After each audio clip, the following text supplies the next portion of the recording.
Bom, pessoal, bom dia. Bom dia a todos. Sejam muito bem-vindos ao nosso webinar sobre gestão de saúde e segurança do trabalho.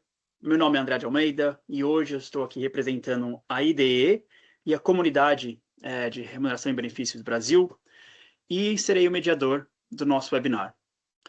Esse tema, que muitas vezes, né, ele é visto apenas como uma obrigação legal ou um centro de custos.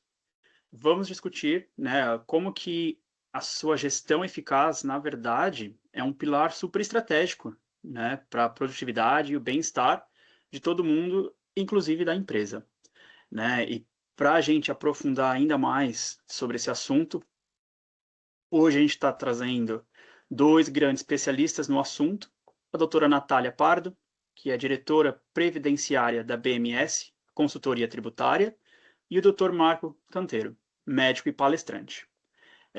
Antes da gente começar, só vou dar uns recadinhos rápidos aqui.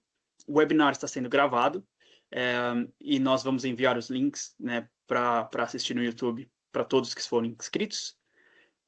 O webinar vai ter mais ou menos uns 45 minutos, né, de duração de debate, e aí vamos abrir mais uns 10, 15 minutos depois para perguntas e respostas. Mas, por favor, pessoal, durante a conversa, fiquem à vontade para usar o chat para enviar suas perguntas. Eu vou ficar de olho, prometo, e aí eu trago essas perguntas durante a conversa, tá? Então, vamos lá. Primeiro, para começar, gostaria de pedir que tanto a doutora Natália quanto o doutor Marco se apresentassem, fizessem uma breve introdução, né? E eu já começo com uma pergunta, tá? Eu já trago uma pergunta que eu acho que é importante aqui para a gente, que na opinião de vocês, tanto da doutora Natália quanto do doutor Marco, qual é o maior erro, né, que as empresas cometem ainda hoje quando elas pensam em gestão de saúde e na segurança do trabalho? Para vocês. Vamos lá, André, só de sinalizar aqui, a câmera do Dr. Marco não está aparecendo para mim, não sei se está ok para vocês. Ele Não, tá congelou bom. aqui Agora a foi. minha. Foi? Foi. Pronto. Pronto. Vamos lá. Pessoal, muito bom dia. Obrigada pela participação de vocês aqui. Queria agradecer também ao IDE por essa oportunidade de trazer um debate tão fundamental e que traz grandes reflexos nas companhias hoje. Eu sou a Natália, sou advogada, sou especialista em direito tributário, em direito previdenciário, em direito do trabalho, previdenciário e também tributário. Sou técnica de segurança do trabalho também, sou professora na IB Educação, na BSSP, né, e vim trazer aqui para vocês hoje uma visão do mundo corporativo, como que a gente trabalha no dia a dia com essa dualidade de informações, né? De um lado a saúde do empregado e de outro lado os interesses da companhia de uma forma mais macro. Doutor Marco, fica à vontade. Então, eu sou o Marco, sou médico do trabalho há muitos anos, não vou contar quantos porque isso identifica as coisas, mas eu tenho uma grande experiência na medicina do trabalho, faço palestras de promoção de saúde, né, que é o conceito, que é, na verdade, o que eu acho que é o que está faltando, respondendo a pergunta. Então, acho que eu tenho uma experiência boa em relação a essa questão de reenquadramento de SAT, reenquadramento de FAP, gestão do FAP para poder redução de custos, que é o tema da doutora Natália. Mas o meu tema principal é cultura de segurança e cultura de saúde, porque, em última análise, quando você faz a lição de casa bem feita, você diminui o impacto. A gente precisa menos da doutora Natália se a gente fizer bem o trabalho das empresas. E que você, o André me perguntou qual que é o principal ponto. O principal ponto é que pouca gente faz. É isso. Boa. Acho que, né, a doutora Natália também, a gente conversou um pouco disso antes, né, é a questão de olhar, né, aqueles custos que, na verdade, não são apenas custos, né, eles podem virar acaba virando uma bola de neve e, no final, você tem esse montante que faz uma diferença enorme, não é? Exato. Quando a gente fala de afastamento, o que o Dr. Marco trouxe é uma realidade, né? Assim, trabalho bem feito dentro de casa, ele acaba gerando economia financeira. Vou explicar aqui de uma forma bem rápida. O que que acontece? As empresas hoje, quando elas têm empregados que têm afastamento acima de 15 dias, elas precisam encaminhar esse empregado para o recebimento de um benefício previdenciário no INSS, né? E aí começa a dor de cabeça. Então, a gente tem ali uma série de burocracias, uma série de requisitos que precisam ser cumpridos, e aí a gente tem hoje um instituto dentro disso que chama Nexo Técnico. O próprio perito da Previdência Social, ele tem ali a atribuição, né? Ele tem o direito de atribuir aquele afastamento uma característica acidentária em que a empresa inicialmente não havia identificado, né? Então, muito do custo relacionado à folha de pagamento, a afastados, ele vai estar linkado diretamente com o estabelecimento do nexo técnico, né? E uma vez feito esse estabelecimento do nexo técnico pelo perito, caso a empresa não concorde, ela precisa se manifestar, ela precisa apresentar um recurso administrativo junto ao INSS, justamente para que ela tenha ali, ela se manifeste e tenha o direito resguardado, porque senão, o que acaba acontecendo é que todos os anos a Previdência Social divulga um índice que é chamado de fator acidentário de prevenção, o FAP. E o FAP ele foi criado com o intuito de premiar as empresas zelosas em saúde e segurança do trabalho e prejudicar aquelas empresas, né, trazendo mais custos, mais ônus para aquelas empresas que não são tão zelosas assim com relação aos seus empregados e à saúde e segurança do trabalho, né? Então, essa foi a ideia. E quando a gente tem aí uma constituição de nexo técnico, né, por exemplo, o empregado vai até o INSS, o perito entende que aquela doença que ele está sofrendo tem relação com o trabalho. Se a empresa não fizer nada, a empresa vai pagar a conta disso por meio do FAP, né? E o FAP ele vai ser aplicado ali sobre a folha total de pagamentos da empresa. Então, todos os meses, as empresas do Brasil, com exceção das empresas do Simples e algumas outras particularidades, elas pagam para a Previdência Social, a título de custeio da Previdência, uma contribuição destinada ao RAD, que é o Risco Ambiental do Trabalho. E essa contribuição ela vai levar em conta esse fator FAP. Então, quanto menos acidentes a empresa tiver, menor vai ser a tributação dela em relação a isso. E a nossa ideia central aqui hoje do nosso bate-papo é justamente entender os reflexos disso e que isso custa muito para o bolso das empresas, justamente quando não é bem feito o trabalho dentro de casa. Doutor Marco, fique à vontade. Estou falando muito aqui já, fique à vontade. Eu acho que é importante, a doutora está explicando coisas que habitualmente, eu não sei, é nosso público aqui, a experiência, que eu, como IDE tem um foco em RH no geral, especialmente em remuneração, tem alguns focos muito bem definidos e muito importantes, mas eu não sei se o nosso público está habituado com essa operação que a doutora está falando. Então, eu vou reforçar só. O FAP, que ela explicou, é um modulador de uma alíquota que você tem que pagar. E que se você faz a lição de casa, você paga menos. Se você não faz a lição de casa, você paga mais. E isso entra na conta, lá no sistema, lá no banco no sistema que as empresas usam para pagar a folha. Ela é lançada em setembro, outubro de um ano para o ano seguinte. E entra na folha, que vai ter que pagar 2, 3, 4, 6, até 6% da folha de pagamento. Entra como um tributo. E as empresas, eu não estou falando de ninguém, não estou falando do RH no geral, as empresas pagam como se fosse um tributo.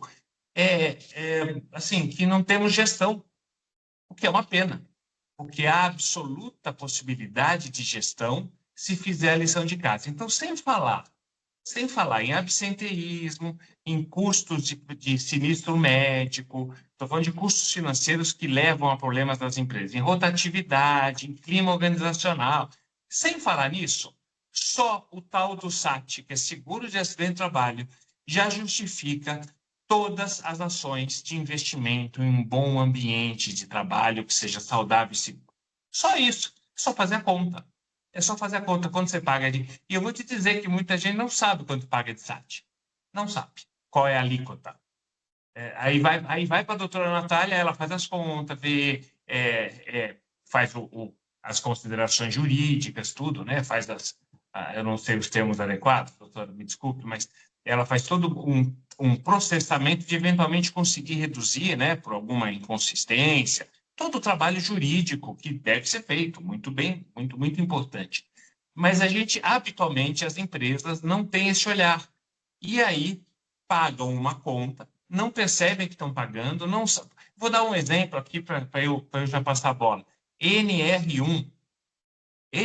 Quando a gente fala de acidente do trabalho, não doença mental pode ser, e agora cada vez mais, como esgotamento, burnout, pode ser caracterizada como doença do trabalho.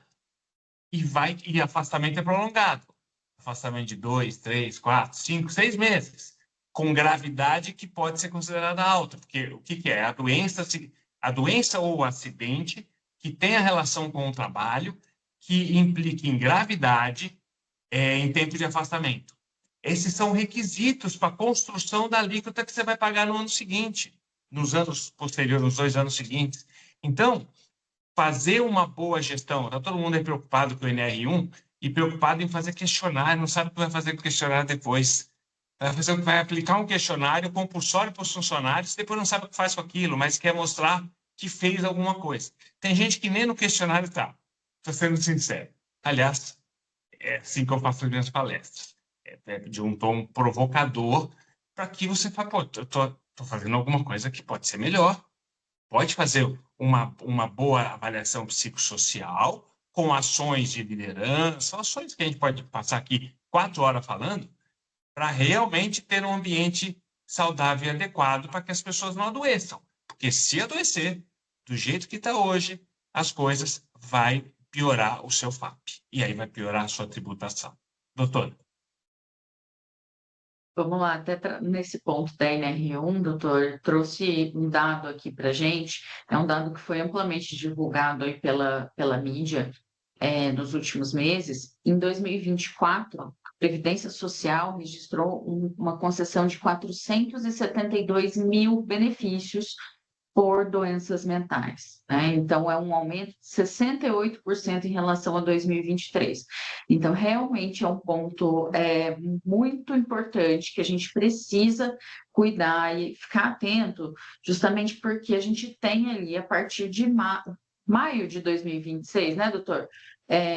A entrada em vigor da nova redação da NR1. Né? Então, a gente tem ali uma obrigatoriedade dos empregadores com relação ao mapeamento dos riscos psicossociais. E a gente não sabe como isso vai funcionar na prática de uma forma efetiva. Né? Então, o que a gente sabe hoje, do lado de cá, é que o e-social, ele cruza muito as informações. Né? Hoje, as empresas transmitem as suas informações via e-social ao governo. E para o governo fazer esse cruzamento de informações é muito simples. Então, ele tem o controle de quantos afastados, de qual o motivo dos afastados, aí ele vai lá e cruza com os dados da Previdência Social, entende quais são as empresas que estão causando maiores afastamentos. Então, aí a gente vai a partir de maio de 26, a gente vai ter na prática aí como vai funcionar essa fiscalização da NR1, né? Particularmente até agora eu não visualizei nenhuma fiscalização ainda, né? Que a fiscalização hoje ela é possível, mas sem a imposição de multa. Veremos como vai ser isso quando vai começar efetivamente a aplicar em multa, né? Qual será o critério, como que essa fiscalização vai vir com esse peso para cima das empresas.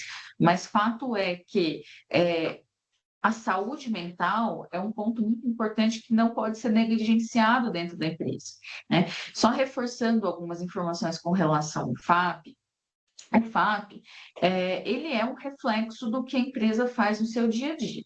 Então, pessoal, a gente tem dentro do FAP a seguinte sistemática. Todo dia 30 de setembro, o FAP é publicado no portal da Previdência Social. Então, as empresas precisam, no dia 30 de setembro, todos os anos, entrarem no portal, visualizar o FAP que foi atribuído para a empresa e, a partir daquilo ali, entender se realmente foi aquilo que a Previdência está colocando na conta ou se não foi, se tem alguma coisa a mais, se tem alguma coisa que não era para estar ali, né? E caso tenha alguma coisa que não era para estar ali, o contribuinte ele tem o direito de fazer uma contestação administrativa. E essa contestação ela está aberta até o dia 30 do 11, tá? Então, nós temos aqui o período para contestação do FAP, até o dia 30 do 11, o FAP Vigência 2026, que vai ser aplicado aí na folha de pagamento das empresas do dia 1º de janeiro de 2026 a 31 de dezembro de 2026. E esse FAP agora, ele está levando em consideração o que aconteceu nos estabelecimentos de vocês nos 2 anos anteriores. Então, 2024 e 2023. Todos os benefícios que a Previdência Social concedeu, tudo aquilo que houve de massa salarial, número de empregados, né, os elementos ali de composição do FAP. E a Previdência articula isso e deu aí a chance para o contribuinte até o dia 30 do 11 para fazer essa contestação. Então, recado super importante, não dá para deixar de olhar, pessoal. A via administrativa não tem custas, tá? Diferente da via judicial. Então, se tiver algum ponto ali que não deveria estar, que vocês identifiquem alguma inconsistência, é importante fazer essa contestação, porque isso vai impactar diretamente no custo da folha de pagamento. Como o doutor Marco bem citou aqui, até 6% da folha de pagamento inteira da empresa, tá? Acho que, complementando, a gente tinha o FAP até pouco tempo atrás, até NR1, né?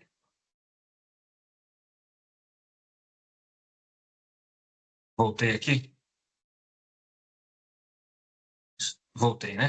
Vocês estão... Voltou, tá certinho, estamos ouvindo.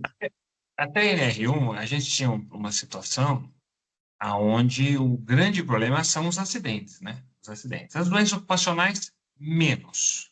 Também existe, também tem impacto, né? As tendinites, as lesões que possam ser atribuídas ao trabalho, e, em tese, se a gente for pegar a lei ao pé da letra, qualquer suspeita ou confirmação tem que ser notificado, tem que ser feito um comunicado de acidente de trabalho. Na suspeita também, coisa que a maior parte das empresas acaba não fazendo, porque na suspeita você ainda tem que investigar um pouco, tal, mas tudo bem, vamos lá. A gente considera que os acidentes e as doenças ocupacionais impactam no FAP. Os acidentes do trabalho, eles têm habitualmente nas empresas que têm uma cultura de segurança um pouco mais evoluídas, elas têm menos acidente, especialmente acidentes que gerem afastamentos previdenciários, né? Os acidentes costumam ser de menor gravidade, afastamentos pequenos, 1, 2 dias. Às vezes é assim, e isso não vai ter um impacto no FAP. Mas os acidentes maiores têm. E as empresas, nos últimos 20 anos, melhoraram muito. Melhoraram muito. Na década de 80 e 90, era uma rotina ter os acidentes com danos importantes, e por isso o conceito do seguro de acidente de trabalho. Tá? Muito bom. Isso melhorou. Eu espero que todo mundo aqui já esteja numa fase melhor. Só que o adoecimento mental, a doutora falou aí, 400 e tantos mil afastamentos de saúde mental no INSS. Parte desses serão caracterizados como doença de trabalho. Uma parte desses, tá certo? Não sei quanto, mas com certeza uma parte desses serão. E aí vai impactar no FAP. Então ter esse olhar que cuidar da saúde mental faz parte do negócio da empresa e tem que ser estratégico, é a virada de chave. Tá? Então, essa é a minha recomendação. A cultura de segurança, eu imagino que todo mundo já faz. Eu quero partir dessa premissa de que não tem mais acidente na empresa. Não é para ter acidente, todo acidente é evitável. Esse é um conceito de cultura de segurança. Então, cultura de segurança, eu espero que todo mundo já esteja nessa página 10. Agora, a cultura de saúde, especialmente saúde mental, as empresas estão na página 1. E tem muito por fazer, e o impacto vai ser forte. Então, acho que entender isso, pedir as ajudas, entender que a área de saúde e segurança não é custo. A área de saúde e segurança de uma empresa é um investimento. Não fazer só situações protocolares. Eu vejo as empresas têm as clínicas credenciadas que fazem ASO, o atestado de saúde ocupacional. Aquilo é cartório. Aquilo é documento cartorial para dizer para o E-Social que cumpriu aquele item legal. Mas saúde e segurança é muito mais do que isso. Ela, quando é bem vista, faz parte do negócio. Eu sempre sugiro às equipes, os gestores de RH, que entendam a área de saúde e segurança como parte do negócio. O resultado chega se a área for efetivamente madura, criar programas estabelecidos culturais, de mudança de cultura. Então, a gente fala no RH, né, cultura. Cultura é um negócio maravilhoso. Qual é a cultura da empresa? Ter saúde e segurança como um valor é parte do negócio, de um negócio próximo. Nós tivemos uma pergunta aqui. Márcio Góes está perguntando, bom dia, como a NR1 se conecta na prática com o SAT e o FAP? Posso falar, doutor? Você complementa? Vai lá. Se conecta assim, cada vez que você tiver um adoecimento mental e um afastamento por esgotamento, que é o nome em português, ou burnout, que é o nome em inglês, que foi caracterizado pela Organização Mundial da Saúde como doença do trabalho, cada afastamento desse, e que geralmente são afastamentos prolongados, previdenciários, esse tipo de afastamento não é afastamento de uma semana, é afastamento de 2, 3, 6 meses, cada afastamento desse vai impactar no FAP, na conta que a doutora explicou para a gente, que é feita uma avaliação, vai impactar no FAP, e isso vai tributar na folha de pagamento. Não sei se é isso, doutora, me corrija, por favor. Perfeitamente. O que acontece, Márcio, é que na prática a gente não sabe como os peritos do INSS vão lidar com isso, né? Então, hoje, o empregado que chega no INSS pedindo um benefício por questões de saúde mental, o perito ali ele pode conceder o benefício em caráter comum, né, espécie comum, ou ele pode entender que essa situação decorre ou foi agravada por uma situação do trabalho do segurado. E aí, caso ele entenda que essa situação decorre de uma situação ocorrida no trabalho ou que tenha sido agravada pelo trabalho, o médico perito ele tem ali o condão de classificar aquele afastamento com doença do trabalho. E aí, uma vez feito isso, esse afastamento ele é concedido para o segurado como se acidente de trabalho fosse. Então, o empregado tem todas as garantias lá. Ele vai ter estabilidade, ele vai ter o depósito do FGTS durante o período do afastamento, né? Ele tem ali, posteriormente, a prerrogativa de ingressar na via judicial trabalhista para solicitar indenização por danos morais, né? Nós temos aí também, e além de tudo isso, o cálculo no FAP, né? Então, além de todas esses prejuízos nas outras esferas, na esfera tributária a gente fala do cálculo do FAP. Então, se a empresa não estiver bem munida, se ela não tiver todas as documentações, se ela não tiver feito um processo de mapeamento dos riscos psicossociais de uma forma consistente e que essa documentação ajude na defesa da empresa, porventura, se isso venha a acontecer de forma indevida, a empresa vai ficar refém da opinião do médico do INSS, que vai atribuir aquilo ali como acidentário e vai chegar na conta do FAP da empresa, né? Então, afastamentos hoje, em 2025, eles vão fazer parte do FAP de 2027, né? Então, o que está no FAP de 2027 vai ser o que vocês estão fazendo hoje.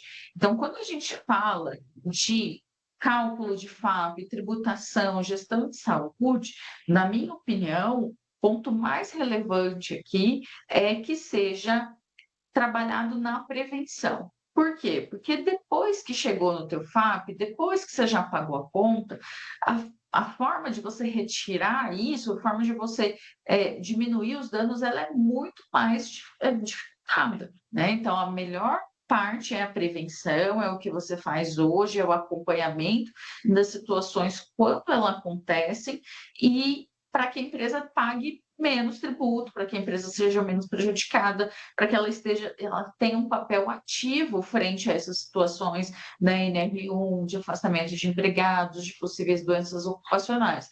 Doutor Marco, qual que é a sua opinião em relação a isso? Eu concordo 200%. Acho que é evidente que todo o suporte jurídico é fundamental em todas as etapas do processo. É evidente que, mas o problema é o sucesso jurídico, né?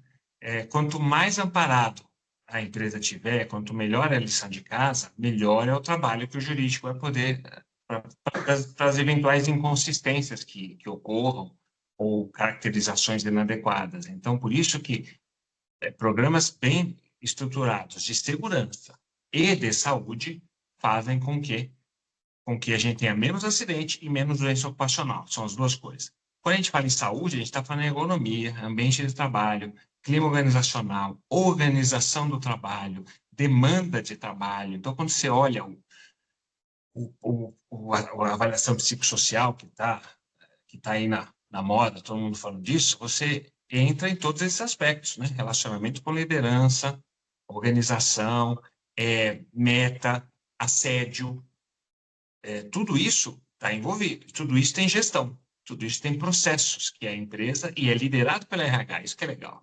O RH, que é, na verdade, pessoa, né? Gestão, gente, tem nomes bem felizes atualmente, e é exatamente o RH que lidera as ações que promovem um ambiente de trabalho mais adequado, mais satisfatório, mais reconhecimento e que seja produtivo.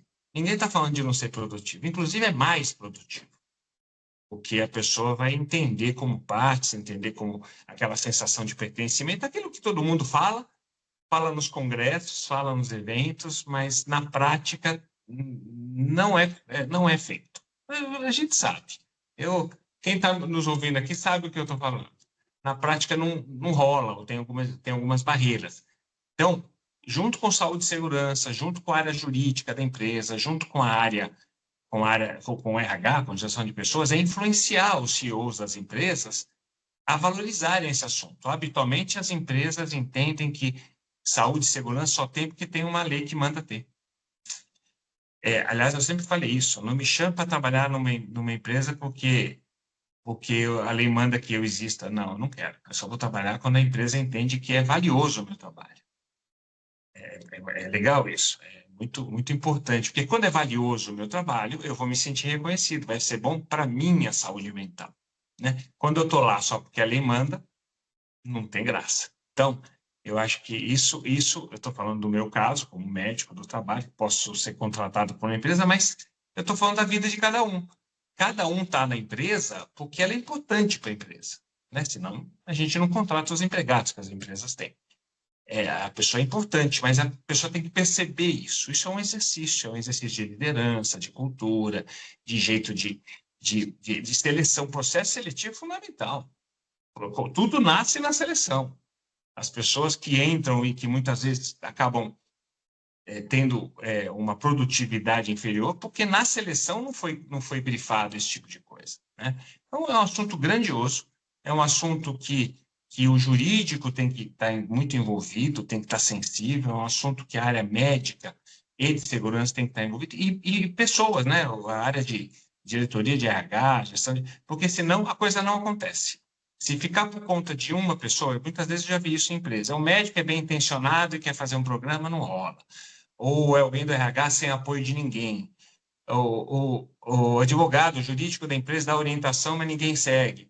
A coisa não rola. Então, em princípio, tem que nascer, a gente tem que sensibilizar os CEOs, e o CEO tem que fazer, vamos fazer acontecer. Vamos fazer aqui uma empresa bacana de verdade, não só para inglês ver, bacana de verdade, produtiva, realizadora, vai ter benefício em todos os aspectos. A gente está focando aqui num imposto chamado seguro de acidente de trabalho, porque é um imposto valioso, mas tem impacto em tudo. Processo trabalhista depois, rotatividade, performance, presenteísmo, absenteísmo. Nossa, quanta coisa tem de benefício quando você tem um ambiente de trabalho compatível com... E agora a NR1 é imperativo. Então, se a gente até hoje foi empurrando isso com a barriga, a partir de maio de 2026, a gente vai estar sujeito a fiscalizações.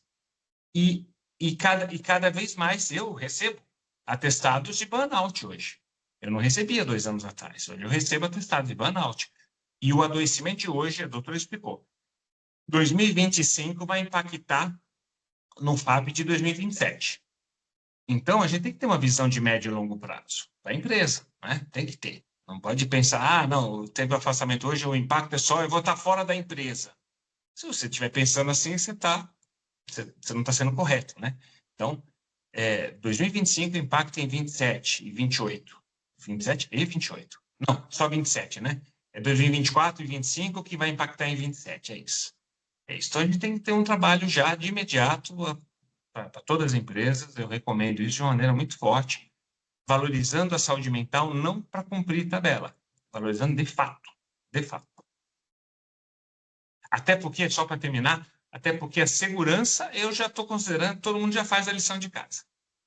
Se não faz, aí você tem que dar uns passos atrás, cuidar da segurança operacional, porque é inadmissível alguém se machucar dentro do trabalho. Especialmente segmentos industriais. É inadmissível, essa é a palavra. É inadmissível. Não pode ter um evento de um acidente, seja porque a máquina não estava adequada, seja porque o funcionário cometeu uma violação. A violação na máquina, né, o bypass que o funcionário deu na máquina, é a responsabilidade da empresa, que não treinou, que não qualificou, juridicamente é a responsabilidade da empresa. Falava-se antigamente de ato inseguro, juridicamente isso é frágil, a doutora pode me confirmar. Na verdade, é a responsabilidade da empresa, ele que não foi treinado e que cometeu uma violação na máquina e colocou a mão ali e machucou a mão. Tá? Em última análise, a empresa é que acaba sendo responsabilizada.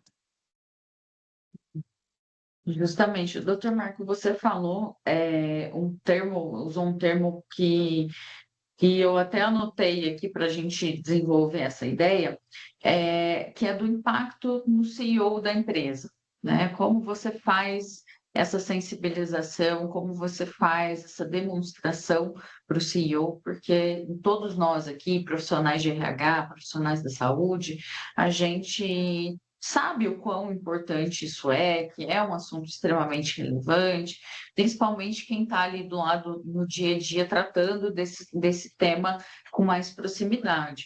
Só que quando a gente escala isso a nível gerencial, a nível executivo, o que acontece é que o executivo ele quer saber o retorno financeiro disso, né? Então, se eu vou implementar uma política de saúde mental na minha empresa, o que eu vou ter de retorno com isso, né? Como que isso vai voltar para mim? E muito desse custo está atrelado ao FAP, né? Então, a sistemática do FAP, ela traz isso para a empresa de uma forma econômica. O que acontece? Quando a gente vê, é muito comum que a gente observe afastamentos previdenciários de 2, 3 meses ali, vamos supor que seja uma situação acidentária, né? Nesse caso do burnout, o segurado recebeu o benefício por 2, 3 meses. Um salário médio ali de R$3.000. Quando isso chega no FAP da empresa, ele vai chegar incidindo sobre a folha de pagamento inteira. Então, eu já vi aqui benefício custando R$600 mil. Um benefício. Então, às vezes, a pessoa ganha um salário de 3 mil, vai ver no FAP custa R$600 mil. Então, assim, tremendo, absurdo, o valor é exorbitante, gente. Então, assim, eu acho que de tudo desse ponto que a gente está trazendo aqui, o mais importante é a gente sensibilizar não só a nós mesmos, mas também quem está acima de nós, quem tem poder de decisão dentro das empresas, justamente pelo lado do custo. Porque se você chegar para um executivo falando, olha, você precisa investir em saúde mental, né? Por quê? Ah, porque é bom. Ah, porque a gente tem NR1, né? Assim, fica vago. A chance de você receber uma reprovação no que você está falando é muito alta. Então, quando você chega com números, com dados, com fatos, com custo, né, e esse custo do RART nas empresas de vocês, que está atrelado ali à folha de pagamento, o maior custo da empresa é a folha de pagamento. Né? Então, a gente está falando ali de uma tributação que está essencialmente ligada ao que acontece dentro do ambiente do trabalho e que é possível, sim, ser reduzida. Como? Com controle, com prevenção, com acompanhamento diário, né? E aí fazendo um trabalho contínuo para que a médio e longo prazo sejam colhidos os frutos aí desse bom trabalho que vai ser executado. Vou dar um exemplo do que aconteceu comigo. Eu conheço o Cláudio Costa, que é o presidente do IBE, né, o diretor da IBE, que me convidou para estar aqui, porque ele foi meu vice-presidente quando eu era gerente de saúde e segurança na TAM Linhas Aéreas. Faz tempo, mas foi uma experiência maravilhosa, porque a gente sensibilizou o presidente da empresa na época a fazer um programa de cultura de segurança. A gente fez na época com a Dupont, que é uma referência em cultura de segurança, a gente fez uma implantação, porque tinha muitos acidentes na empresa. Acidentes, a maioria de baixa complexidade, mas acidentes, era a comissária que torcia o pé por causa do sapato, a pessoa do check-in ali, que também pulava aquelas esteiras, andando com as malas e caía, o pessoal da bagagem, que tinha acidentes por conta de colocar bagagem no avião. São situações corriqueiras, são situações que podem gerar algum tipo de dano, e a gente tinha pequenos acidentes todos os dias, né? Isso impactava no FAP. E foi isso que a doutora falou. A gente levou para o presidente da empresa a proposta, e a gente fez estimativa não fomos nós que fizemos, foi o pessoal técnico lá do financeiro que fez estimativas com redução de custos. Foi um trabalho junto com o jurídico da empresa, muito forte, e a gente economizou milhões nos anos sequentes. Foi na época que virou Latam, foi uns 3, 4 anos antes, e a gente economizou milhões de reais ano com uma mudança de jeito de fazer o trabalho. Então, a gente criou alguns processos muito estruturados, tanto para bagagem quanto para o pessoal do aeroporto fazer ali não pular as esteiras. Para vocês terem uma ideia, a gente na época mudou o calçado das comissárias. Lógico que tinham mulheres que queriam usar o salto alto e era ótimo, mas a gente deu a opção de não usar o salto alto. Parece uma coisa boba, mas isso impactava. Nem todas as mulheres se sentem confortáveis ou conseguem andar de salto alto com segurança. A gente mudou isso. Olha que interessante, é um trabalho que nasceu num adoecimento que passava pela área médica da empresa, pela segurança da empresa. A gente levou isso para a companhia. O marketing, que é o dono do uniforme, mudou o calçado, mas isso só aconteceu porque houve uma diretriz do CEO da empresa. Entendeu? O CEO da empresa falou, olha, acredita nesses caras aí da saúde e segurança, porque eles vão fazer um trabalho que vai ser bom para a empresa. E foi maravilhoso, em todos os sentidos.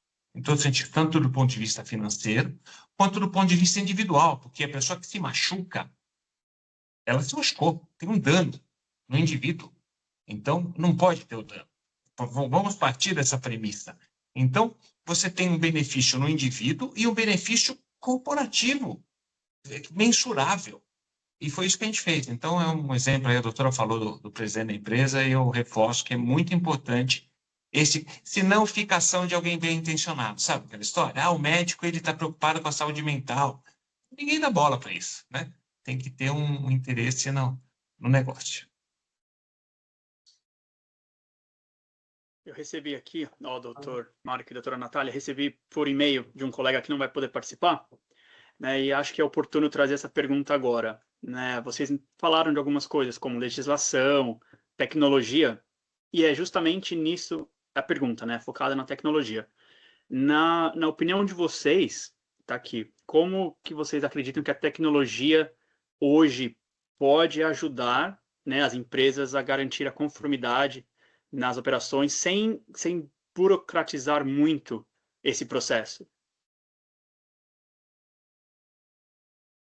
Dentro do nosso trabalho aqui, André, eu trabalho diariamente com questões de afastados, né, previdenciário, e impacto disso nos tributos da empresa. E, assim, observando essa necessidade de cuidado diário, a gente desenvolveu aqui um trabalho de gestão dos afastados, tá? É como a gente cuida hoje desse processo. E aí, dentro dessa gestão dos afastados, a gente criou um sistema de criação nosso aqui da BMS mesmo, inclusive a idealizadora de tudo isso é uma colega que foi gerente de RH da Gol Linhas Aéreas, né? Trabalhou na Latam também. Então, a gente tem um sistema que é aliado da empresa. Então, o sistema ele traz para a gente, a tecnologia traz informações para que a gente possa atuar de maneira estratégica. Então, para que eu, do lado de cá, como saúde e segurança do trabalho, como RH, entenda onde esse empregado quais são os maiores causadores de afastamento, qual é o dia da semana que mais tem atestado. Então, são vários dados estratégicos que a tecnologia pode fornecer para a gente, que podem ser usados de forma estratégica para a tomada de ações. Né? Dentro desse contexto, eu tenho um acompanhamento da trilha do afastado de ponta a ponta. Então, desde a entrega do primeiro atestado médico até o retorno desse empregado ao trabalho, e inclusive impacto no FAP posterior, né, depois de 2 anos, a gente faz esse controle de ponta a ponta para fechar o ciclo. Né? De nada adianta você fazer a contestação do FAP agora em novembro e continuar com as mesmas práticas que vão fazer o FAP ser elevado. Né? Então, é o cuidado do dia a dia que vai transformar. E a inteligência artificial, a tecnologia, ela traz ferramentas fundamentais para a gente, para que a gente possa desenvolver essas ações. Né? Vou dar um exemplo aqui para vocês. Dentro desse sistema nosso aqui de gestão de atestados, a gente desenvolveu uma ferramenta de validação de atestados por inteligência artificial. O que essa inteligência artificial faz? Ela lê o atestado, ela entende aquele arquivo ali e ela vai verificar se ele cumpre todos os requisitos ali determinados pelo Conselho Federal de Medicina, se tem a assinatura do médico, se aquele médico existe, se tem, porventura, alguma imagem recortada, colada, né? A inteligência artificial identifica isso também. Se o diagnóstico, né, se está descrito como diagnóstico, condiz com a CID que o Hans colocou. São vários os requisitos ali. E a gente pode usar tudo isso a nosso favor para ter isso de uma forma estratégica, né? Sair do operacional e atuar como estratégico para redução de custo e economia, né? E prevenção, principalmente da prevenção de acidentes e doenças do trabalho. Endosso 100%, a gente tem que ter os indicadores bem lançados. Existem vários problemas. Lançar indicador já é uma barreira, muitas vezes na área de saúde e segurança. É difícil lançar, então tem que ter estrutura para isso. Depois de lançado, você tem dados. Aí é muito comum aquelas reuniões cheias de indicadores e depois ninguém sabe exatamente o que faz com eles. Né? Então, os indicadores servem para você fazer alguma coisa. Né? Tem que ter uma ação baseada naquele resultado, onde você quer chegar, qual é a meta e tal, e aí você consegue. O que a doutora falou, você consegue, do ponto de vista corporativo e estratégico, tomar ações. Do ponto de vista individual, aí entra o atendimento personalizado. Aí eu acho que isso é soberano, imbatível, atendimento pessoal. Quando eu atendo um paciente com um adoecimento qualquer, com um acidente qualquer, aí é o personalizado. Aí é pessoa com a pessoa. Isso a gente ainda não substitui. Mas os dados e a tomada de decisão, putz, é baseado em todos os dados que a gente tem, seja por inteligência artificial, seja por simples alimentação de dados, que podem ser feitas e devem ser feitas. Legal, muito bom. A gente está caminhando para o encerramento, né, do nosso webinar. Eu quero deixar aberto aqui para, se alguém tiver alguma pergunta, fique à vontade, tanto para escrever no chat quanto para abrir o áudio e fazer uma pergunta. Mas eu tenho uma pergunta aqui para vocês, e é uma pergunta pessoal, né? Para vocês, olhando para os próximos anos, né? Para os próximos, talvez, 5 anos. O que mais empolga tanto o Dr. Marcos, doutora Natália, o que mais empolga vocês nessa questão de inovação dentro dessa área? O que me empolga é principalmente essa questão do desenvolvimento da inteligência artificial dentro dessa estrutura de cuidado de afastamento, tá? A gente tem a possibilidade de desenvolver ferramentas que vão ser muito úteis, né? Como, por exemplo, esse que eu citei em relação ao atestado. Essa é a primeira que a gente está fazendo. Então, num futuro promissor, eu entendo que nesse cenário de inteligência artificial que a gente tem hoje, isso possibilita e traz grandes ganhos para a gente na área da saúde, na área de prevenção de riscos, de gestão de afastamentos, justamente para que as empresas possam ter um maior controle. Então, eu acho que a inteligência artificial está vindo com tudo aí, não é para substituir ninguém, mas sim para trazer ferramentas para que a gente possa desenvolver o nosso trabalho de forma mais efetiva e trazer ali os resultados que a companhia precisa e também os empregados segurados como um todo terem ali uma melhor condição de trabalho dentro do seu ambiente. Eu vejo como a gente passou lá na década de 70 e para trás, né? As pessoas morriam no trabalho. Ainda existe, mas é menos. Então, as pessoas morriam. Esse assunto a gente está bem endereçado. Aí as pessoas pediam audição. Assunto bem endereçado. As pessoas passaram a ter doenças osteomusculares. Assunto bem endereçado. Ainda temos muitos problemas, mas muito bem endereçado. Hoje é saúde mental. Então, eu acho que daqui a 10 anos, a gente vai estar falando assim, quanta coisa a gente aprendeu no comportamento humano através da inteligência artificial, através de inteligência emocional, através de psicologia positiva, através de estratégias, e a gente vai contribuir com a melhoria das empresas e das pessoas. A gente tem que sempre separar. Empresa é um conjunto de pessoas, e a gente tem ações corporativas, e tem o indivíduo. O indivíduo é soberano, o indivíduo é único, e esse indivíduo ele pode melhorar como pessoa. Então, eu acho que daqui a 10 anos, talvez numa reunião igual a essa, daqui a 10 anos, a gente já vai estar falando, poxa, quanta coisa a gente evoluiu, as pessoas passaram a ter um comportamento mais adequado, comportamento profissional, tem uma questão filosófica, uma questão de espiritualidade, religiosidade, projetos, protagonismo, propósito, olha, tantas palavras que a gente tem sido mais frequente essas palavras, só que ainda não está no dia a dia das pessoas na prática. Daqui a 10 anos acho que pode estar, pelo menos muito mais do que hoje. Esse acho que é o desafio. Legal, muito bom. Então, para a gente fechar aqui o nosso bate-papo, eu gostaria de pedir tanto para você, Dr. Marco, quanto você, doutora Natália, uma dica de ouro, um conselho final para quem está aqui assistindo a gente. O meu conselho vai em relação ao que a gente tem de mais urgente esse mês, pessoal, é a contestação do FAP, tá? Até o dia 30, olhem o FAP de vocês, quem não olhou ainda, vai fazer esse exercício de olhar, entender o que está ali, para verificar se vocês têm alguma oportunidade de contestação administrativa, até o dia 30 só, dia 30 é um domingo, gente, considerem dia 28 então, tá? Ela deu uma dica de curto prazo imediato, eu vou dar uma dica de longo prazo, então. A minha dica é entender que saúde e segurança é parte do negócio, só isso. Se você entende isso e põe peso nisso, o seu resultado, o seu custo de sinistro, o seu custo, tudo muda, mas tem que ter as pessoas certas, tendo um projeto bem estruturado, onde você quer chegar, Então, reconsidere. Muitos de quem assiste, às vezes, não considera a área de saúde e segurança como parte do seu negócio.